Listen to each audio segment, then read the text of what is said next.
What paranormal event have you experienced while driving/walking alone at night? Not driving but in my car. The building I used to work in, when I would work late and be the last one there, when I would start my car and look in my mirror to back up, there would be an old man standing directly behind my car staring at me in the mirror. I'd turn around to look behind me and no one would be there. This happened so often I eventually stopped looking behind me before backing out of the parking space. Not at night, but walking alone. I was 10 years old, and it was the early 90s. I lived in a very small, tiny, safe New Jersey town, and was often allowed to go for walks by myself for hours on end. One day, I was walking back from the local library and was meandering through a cemetery. I loved walking through that cemetery. I had been gone maybe about an hour or so, when I glanced over at a headstone that had a statue of an angel on top. That's when it happened. I didn't actually hear a voice, but I kinda like thought a thought that wasn't my own. My mind, like, received a very clear message: run home now. Run. Nothing like that had ever happened to me before, and I just bolted. I never ran so fast in my life, and I had no idea why I was even doing it. When I reached my house, I opened the front door, and was greeted with billows of smoke. My father had started to cook something on the stove, forgot about it, and went upstairs to take a nap. He was sound asleep. The thing he was cooking in the frying pan was on fire, and if I had arrived any later, the kitchen, and then very quickly the house, would have been engulfed in flames. I had arrived at exactly the moment between the food catching fire and the house catching fire. You could not see or smell or sense smoke from outside the house. It was entirely contained within the frying pan. But only for a couple of seconds more. I quickly put on oven mitts, grabbed a lid, and smothered the fire. I turned off the stove, and then ran upstairs, where I found my dad snoozing. I woke him up right away, told him everything, and he checked to make sure that everything was safely put out in the kitchen. There was absolutely no harm done to the house or to anybody living in it. If I had arrived moments later, people would have probably died, and the house would have definitely burned. Thank you to whomever it was that sent my mind that urgent message. This actually happened today. I was driving on the highway when I saw a man with a black coat, blue jeans, and brown dress shoes walking on the side of the highway. It was pretty strange anyways because that's obviously dangerous, but it was also pouring rain. I didn't move my eyes off of the guy and then he disappeared in an instant. I looked back to see if he was there and we wasn't. He disappeared before I passed him. I was so shocked and I was freaking out and I still am.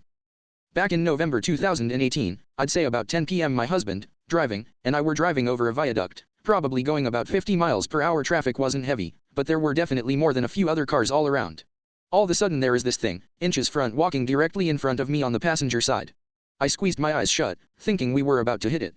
Which should have happened the moment my eyes closed, but it didn't. I looked in the side mirror, to see if it just stepped back. Then looked at the driver's side and I noticed my husband was sitting up and looking in the rear view mirror. I just sat back kinda stunned, but I didn't say anything. He ended up saying something along the lines of, "What the fuck was," and, "Did you see that?" When my husband saw it, it was directly in front of him, then it was behind us and the car that was behind us swerved to avoid whatever the fuck it was. I have no idea what it was. The closest description I can give is it looked like Hoggle from the Labyrinth movie. It had gnarly looking facial features. All of its facial features were undoubtedly human in every way, but like bigger and thicker. No taller than 4, brown skin, it had fucking clothes on. I can't remember if it had hair, but its arms were extremely long. It was like hummingbird fast, moved in a literal blink of the eye. This thing looked extremely confident, comfortable on 2 legs. Not me but a good friend of mine. He had tragically just seen his best friend drown. His friend had gotten tangled in underwater cables and couldn't get free. It was horrible. My friend was sitting on the side of the lake waiting for the body to be recovered. Of course he felt like shit and was angry at the helicopters flying around. Fuck you news helicopters, give people some space. A man came up and sat beside him, not saying much, just being there. He was dressed in a flannel shirt and jeans and told my friend his name was John. He was a comfort. After the funeral and when life was getting back to a routine we were all worried about my friend.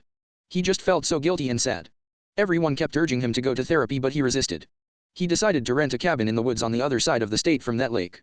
He said just to get away but admitted to me later that suicide was on his mind. Well, he went for a hike in the woods and rounded a bend and there was John. Same flannel shirt and everything. Once again he was very comforting and they had a good long talk.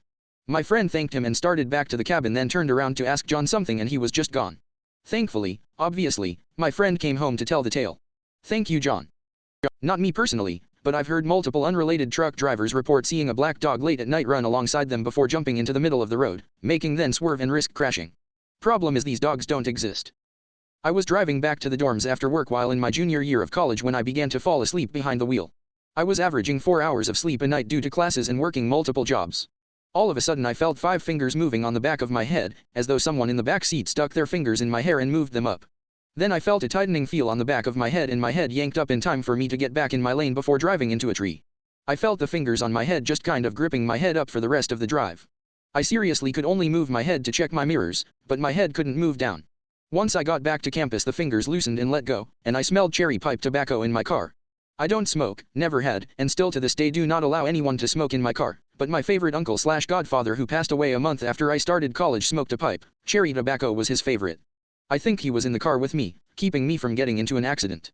Even though he's been gone 20 years, whenever I'm really sad or in some type of dangerous situation and I'm alone, I smell cherry pipe tobacco and instantly feel better/safe. Not entirely certain the event was of paranormal nature, but it sticks like a wedge in my memory. Driving home on a curvy back road with my best friend, we're chatting about whatever nonsense we'd been up to, or what game was on our radar that weekend, typical teenage shenanigans. We round a curve to see a man stepping out of the woods onto the edge of the road in a solid white suit holding an axe. We both stop talking as I swerve around him, sitting in silence for a solid 30 seconds. We cast a quick glance at one another and he says, "Are we gonna talk about any of that?" To which I simply responded, "Nah, I don't need answers for that," and kept driving. Paid attention to local news for a few weeks to see if a murder had happened on that stretch, but nothing ever seemed to come of it. To this day I can't grasp why anyone would be out along that road at 2 a.m. much less in a full suit. Saw what appeared to be an animal on side of highway that had been hit. Looking at it as I passed, it was laying with its back to the road and appeared to have a split on the back. Like what happens when a muscly animal takes a heavy hit and the skin splits. Not an explosion like what happens when smaller agile animals get hit on highway. And its fur was dark and matty, so you'd think bear. But the fur was too long. Shaggy almost. Seeing this all in a matter of seconds. I got off next exit and looped back around as it was around 2 to 3 a.m. There's no traffic and I'm working. By the 10 minutes it took me to get back, it was gone. I'm convinced it was a baby squatch. And Mom dragged it off. I sure as hell wasn't getting out to investigate. We were on the countryside with one of my cousins. We went for a night walk since was summer and the weather was awesome. The road at some point didn't have much lighting, and while we were chatting we saw a couple coming from the opposite direction. We stepped aside to let them pass while walking, and then we both felt weird, but none of us told anything to the other, turned our heads back to see them at the same time, and they weren't anywhere. We got the chills and went fully confused at what the fuck was that. We can't explain it, till this day. So I'm not really superstitious, but I was driving through the holler in WV late at night one time and an injured dog darted out in front of me. He looked like a yellow lab with a broken hind leg. Assuming it had already been struck once, I stopped to check on it and see if it had an address on the collar. I get out of my car and look down the embankment. There's a deep ditch, a small strip of grass, and then a rocky drop into the river. The dog was nowhere to be seen. It was like it vanished into thin air. Thinking it ran off and hid like injured animals do, I got back in my car and left. I thought nothing of it until 6 months later while perusing YouTube. I came across a video, Most Haunted Roads in WV, and clicked on it out of pure curiosity. Partway through they start talking about an isolated stretch of highway in the Appalachian Mountains. They said there is a legend of a dog ghost that will appear in the middle of the road at night and try to lure unsuspecting travelers into the woods to get lost. At this point I get full body chills. Then they said the name of the route and I nearly threw my computer across the room. Same road. I'm a little stitious now.